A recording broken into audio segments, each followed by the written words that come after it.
Quase boa noite. Ainda com cara de boa tarde. Mais uma vez ao vivo. Tudo bem, meus amigos? Vem chegando aí o pessoal. Olá. É uma alegria estar aqui de novo. Hoje com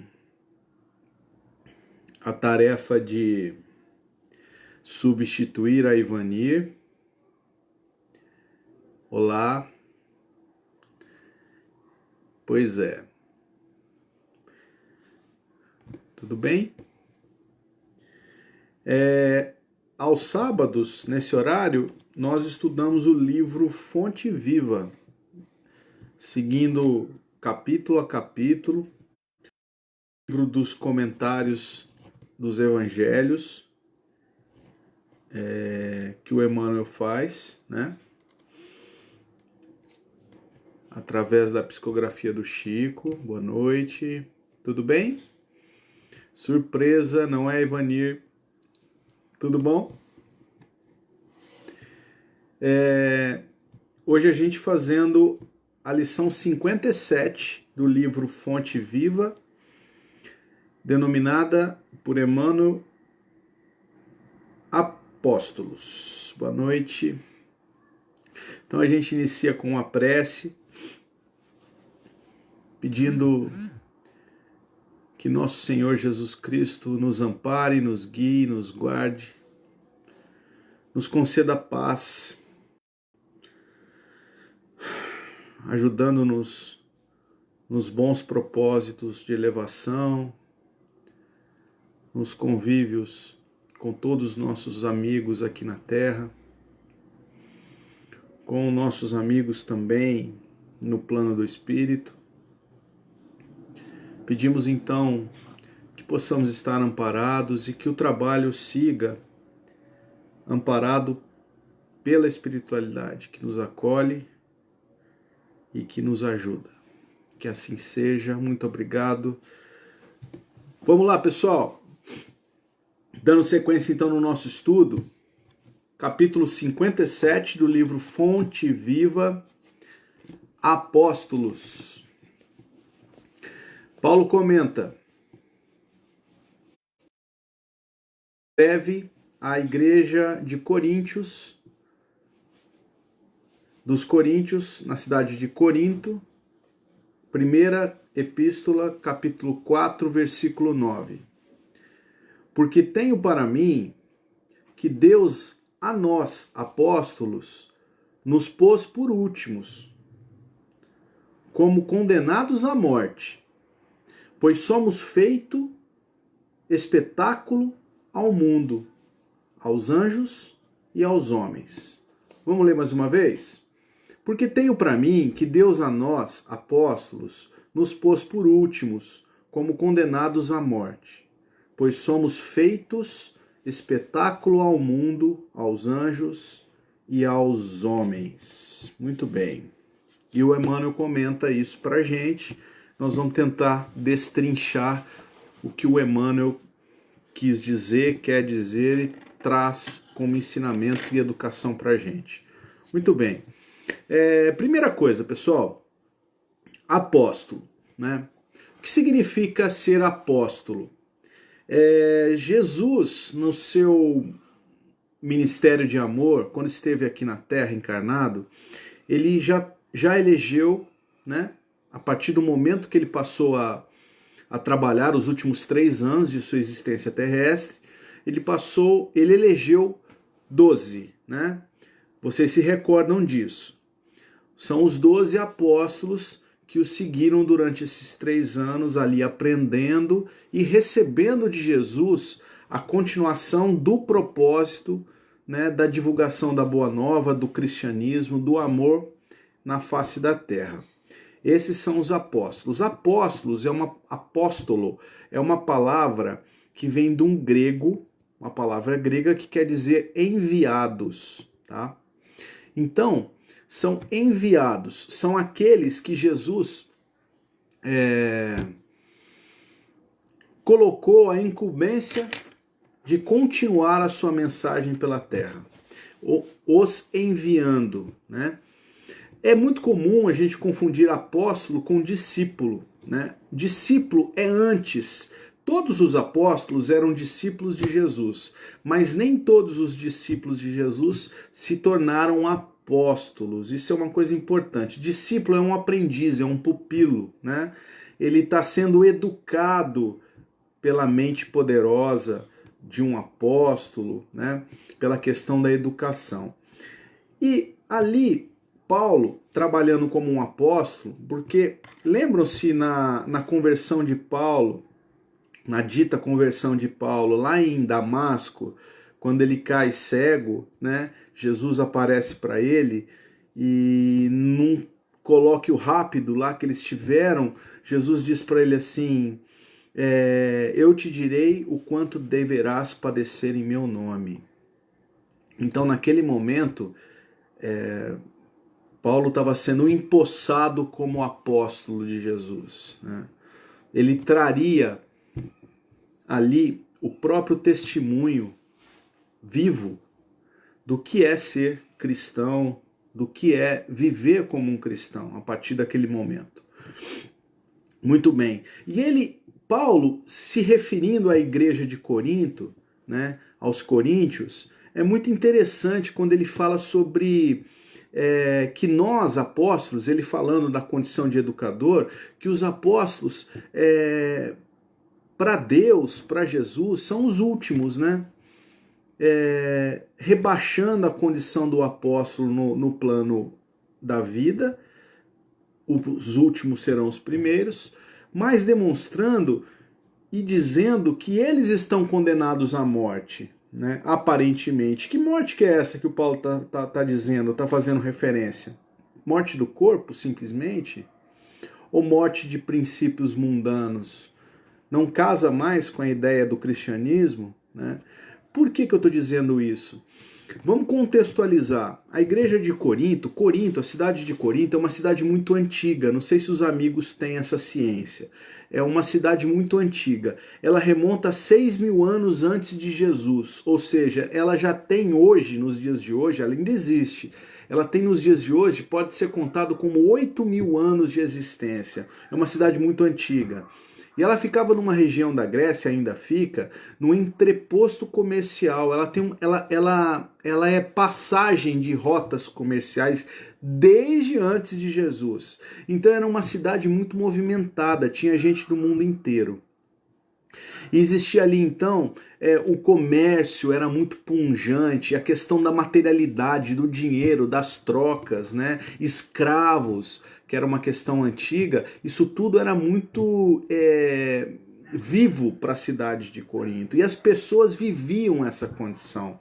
Existiam alguns templos na época de Paulo, templos na cidade de Corinto, que eram em homenagem de deuses, né, da mitologia grega, Afrodite, por exemplo, né, e tinha uma história que todas as tardes, no final da tarde, desciam mais de 1.000 mulheres do templo de Afrodite para vender o próprio corpo na cidade de Corinto. Lembra? Era um entreposto comercial, rota de navegação, então isso faz sentido. Então, Paulo está escrevendo para uma comunidade que convivia abertamente com questões mundanas que confrontavam com a mensagem de Jesus, né? Porque a mensagem de Jesus é uma mensagem libertadora, é uma mensagem duradoura, é uma mensagem eterna, né?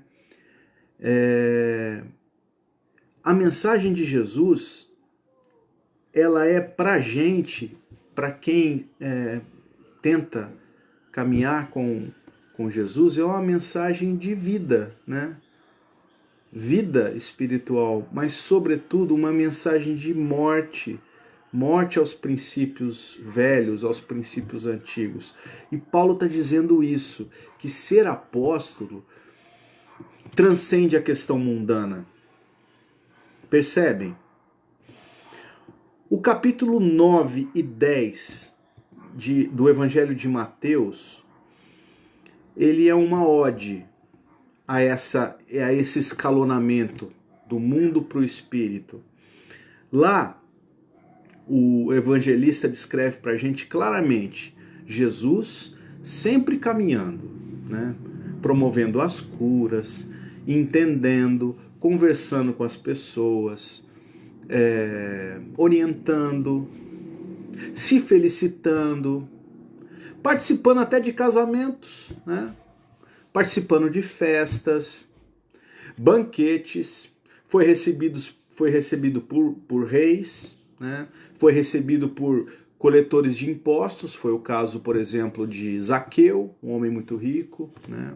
Foi recebido por pessoas de vida fácil, vamos dizer assim, foi recebido por pessoas que eram párias da sociedade. Então Jesus não tinha... Jesus não se importava com essa questão, quem vai me receber, com quem eu vou falar. Jesus simplesmente caminhava. Quem vinha junto a Jesus? Os apóstolos, aqueles 12 que teriam a mensagem a ser divulgada, né? Teriam essa incumbência. E depois, sempre foi descrito isso, ali no capítulo 9 e 10 do Evangelho de Mateus, nós temos isso, os discípulos caminhando junto, né? As pessoas caminhando junto ali, os educandos caminhando atrás de Jesus. E atrás dos discípulos, vinha a multidão. Mas é diferente, Daniel? Sim, são coisas diferentes. E depois da multidão? Os adversários. Tudo isso é descrito ali, como a nos dizer que existe uma escalada. Apóstolo é aquele que já encontrou o caminho, é aquele que é capaz de educar, é aquele que é capaz de exemplificar através dos próprios sofrimentos da vida. Discípulo é um aprendiz disso tudo, ele já se determinou a querer fazer, mas ainda não faz. Multidão é o comportamento da indiferença. Multidão é o comportamento da inconstância. Por vezes nós nos tornamos indiferentes. Não é indiferente a Jesus, vejam só. Quando a gente fala de Jesus, a gente reverencia Jesus. A gente acredita realmente em Jesus. A gente se comove com Jesus. Mas será que Jesus é simplesmente o homem Jesus? É o grande mestre? Será que Jesus não está naquela pessoa que está te pedindo ajuda? Será que Jesus não está ali representado naquele seu irmão que te pratica alguma coisa que você não gosta? Será que Jesus não está representado ali na necessidade do perdão? Será que Jesus não está representado numa mãe que chora a perda dos filhos e ali você tem a oportunidade de consolá-la? E muitas vezes a gente, ao invés de se comportar como discípulo ou apóstolo, nós nos colocamos como multidão, como indiferentes, quando não adversários, né? Quem eram os adversários de Jesus? Normalmente os intelectuais, né? Os estudiosos da questão farisaica, judaica, aqueles simbologistas.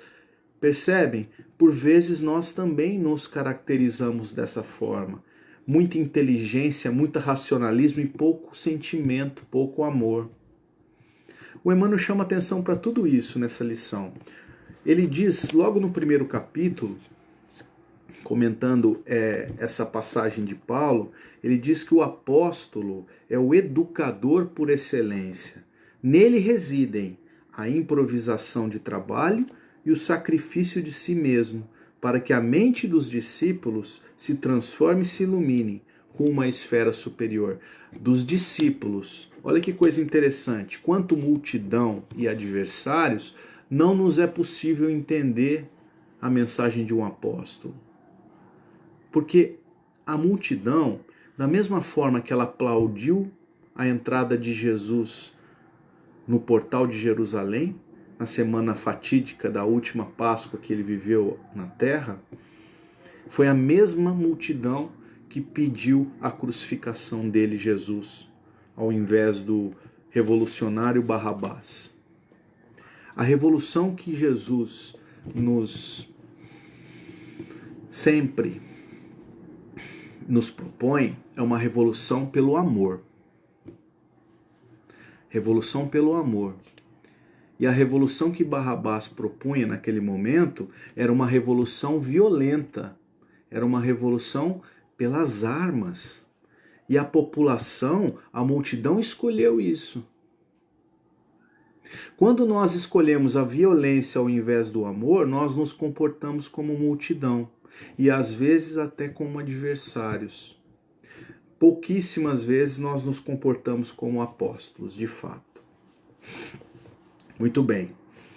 Aí o Emmanuel, nessa lição, ele cita o cientista da terra, o pensador da terra, o médico, o operário, o administrador, o legislador, o sacerdote, o artista, cita várias profissões, vários personas, né, terrenos, dizendo que cada um tem a sua incumbência material, a sua incumbência na terra. E o apóstolo tem uma incumbência maior. Ele pode ser um médico, ele pode ser um legislador, ele pode ser um operário, um professor, só que a incumbência dele é espiritual, é guiar almas, educar almas. Percebem? Ele diz que são instituições vivas do exemplo revelador. Oferecem de si mesmo, dão de si mesmo. Não se permitem o próximo.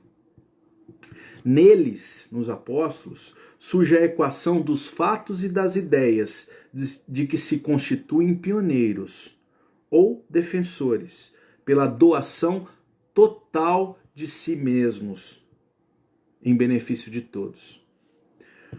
Por isso, passam na terra trabalhando e lutando, sofrendo e crescendo sem descanso, com etapas numerosas pelas cruzes da incompreensão e da dor. Isso é ser apóstolo. Lendo, a gente conclui que nós não somos apóstolos, né? Longe disso. Quiçá nos comportamos às vezes como discípulos, mas muitas vezes como multidão ainda, né? Indiferentes às coisas do mundo, indiferentes às coisas da vida. Eu tenho certeza, Jesus, educador por excelência, Emmanuel e Paulo nesse mesmo caminho, todos esses nos trazem comportamentos psicológicos para que nós pensemos a respeito disso. Qual é o meu comportamento em referência a determinada atitude? O que eu faço para ser melhor hoje do que eu fui ontem? Como eu posso me transformar? Como eu posso ajudar mais? Ser mais para o próximo? Isso é ser apóstolo, né? É pensar no outro, é pensar na melhor forma com que você pode fazer o que você vem fazendo hoje. Fazer melhor, fazer mais, com mais sentimento e menos racionalismo.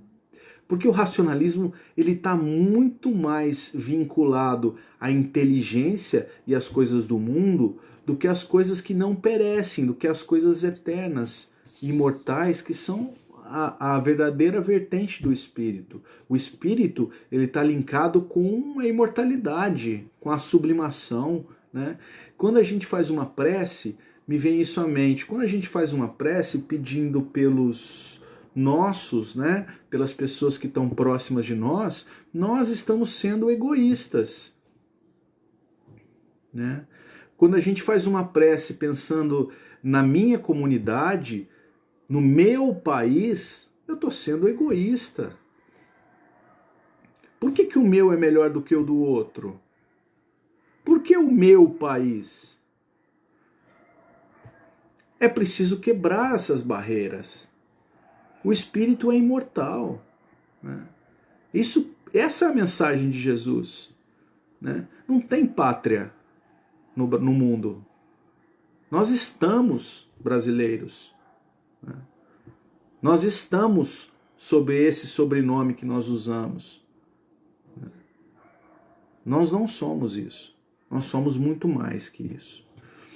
A gente foi pescar uma lição no livro No Roteiro de Jesus, que é uma miscelânea de várias mensagens, de vários livros do Humberto Campos, né? Do irmão X, Humberto Campos, todo mundo sabe que é a mesma pessoa. Mensagem extraída do livro Pontos e Contos. Lá no Pontos e Contos era capítulo 10. Aqui no livro No Roteiro de Jesus, que é um compêndio de várias mensagens do Humberto Campos, aqui é capítulo 11, quem gosta de anotar, tá? Esse livro aqui, ó, O Roteiro de Jesus. Muito bem. O discípulo de perto. É fundamental essa história para a gente entender exatamente o que nós estamos dizendo a respeito do que é ser apóstolo, do que é ser discípulo, comportamento de multidão e adversário. Chegou uma pessoa lá chamada Efraim. Era um mosaísta, né? um fariseu, um homem lá ligado ao judaísmo, que ele enxergou em Jesus realmente aquele ser iluminado. Porque Jesus andou fazendo no início da sua caminhada ali junto aos apóstolos, Jesus andou fazendo alguns tidos milagres, né? E a gente já estudou que milagre na verdade não existe, mas Jesus de fato utilizou alguns poderes que o mundo não conhecia, né? Como por exemplo transformar água em vinho, né? No casamento, nas bodas de Caná. E ele ali, o Efraim, fica maravilhado com aquilo e diz: olha, eu vou procurar esse mestre, eu vou querer ser discípulo dele. Quem sabe no final das contas ele não me distribui algum cargo de confiança. E ele chega para conversar com Jesus, propondo isso, que ele fosse discípulo muito próximo, né, de Jesus. Ele queria ficar muito próximo de Jesus. E Jesus diz para ele: tenho muitos seguidores de longe. Aspirarás porventura à posição do discípulo de perto? Ou seja, tem muita gente que me diz exatamente o que você está me dizendo, coisas maravilhosas. A pergunta de Jesus: mas você de fato gostaria de ser discípulo de perto? Olha que pergunta. A vida nos faz essa pergunta o tempo todo. Ela nos propõe o tempo todo as ações. Nós somos chamados o tempo todo a discernir se somos discípulo de longe ou discípulo de perto. E aí ele responde que sim, que ele gostaria de ser discípulo de perto. Aí Jesus começa a descrever para ele o que é ser discípulo de perto. É sensacional a lição. Jesus diz assim: o discípulo de longe pode crer, descrer e por vezes até esquecer a verdade. Agora, o discípulo de perto permanecerá no monte da decisão, sempre. O discípulo de longe poderá entreter-se, por vezes, mas o discípulo de perto deverá manter vigilância total. O discípulo de longe tem liberdade, honrarias e prazeres na terra. O discípulo de perto, angústias e sacrifícios. O discípulo de longe poderá às vezes encolerizar-se e ferir. Porém, o de perto deverá manter inalterável paciência. O discípulo de longe terá alguns sonos, porque estará irrevogavelmente fatigado. O discípulo de perto deverá manter constante vigília. O discípulo de longe caminhará por estradas floridas. O discípulo de perto, por atalhos espinhosos. O discípulo de longe poderá às vezes se melindrar. O de perto deverá perdoar sempre. O de longe terá pressa em possuir. E o de perto, prazer em dar sem receber nada em troca. E finaliza: o discípulo de perto, de longe, adiará sempre que possível seus sacrifícios. E o discípulo de perto estará sempre pronto a aceitar de bom grado o martírio. Depois dessa explanação, Jesus ainda pergunta: aceitarás mesmo assim? Aceitarás mesmo assim ser discípulo de perto? O candidato, algo confundido, refletiu e exclamou: Senhor, os teus ensinos me deslumbram. Isso era verdade. Vou à casa de Deus, agradecer ao Santo dos Santos e volto dentro de 1 hora, a fim de abraçar-te o sublime apostolado sob juramento. Jesus aceitou o amplexo efusivo e ruidoso. Despediu-se dele sorrindo. Mas Efraim, filho de Atade, nunca mais voltou. Para a gente refletir, quando Jesus perguntar para a gente: aceitarás ser meu discípulo de perto? Qual será a resposta a Jesus? Qual será a nossa resposta a Jesus? O quanto nós estamos dispostos de abdicar da nossa vida, da nossa facilidade e das nossas comodidades em prol de ajudar o próximo, em prol de sermos mais humildes, em prol do perdão, em prol do amor, que é o que colore o apostolado de Jesus. Para sermos seguidores de Jesus, é preciso muito mais do que andar atrás de Jesus. Seguir Jesus, muitos seguem. Seguir Jesus é fácil. Se dizer cristão é muito fácil. Difícil é ser cristão. É tranquilo. É até bonito. Eu sou cristão. Agora, as minhas atitudes de fato refletem Jesus? Todas elas? Ou eu sou, às vezes, de um jeito, às vezes de outro, me comportando muito mais como multidão, muito mais indiferente e muito mais inconstante do que ser um bom discípulo, quiçá um dia apóstolo. Certo, meus amigos? Nossa reflexão foi essa. Esperamos ter trazido algum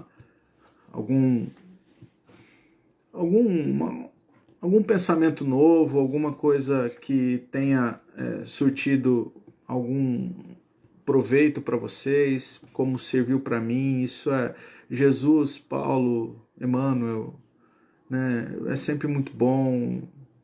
A gente consegue pensar a respeito das nossas vidas e das nossas atitudes e que nós tenhamos realmente facilidade, né, em nós mesmos para que a gente promova essas mudanças tão necessárias nas nossas vidas.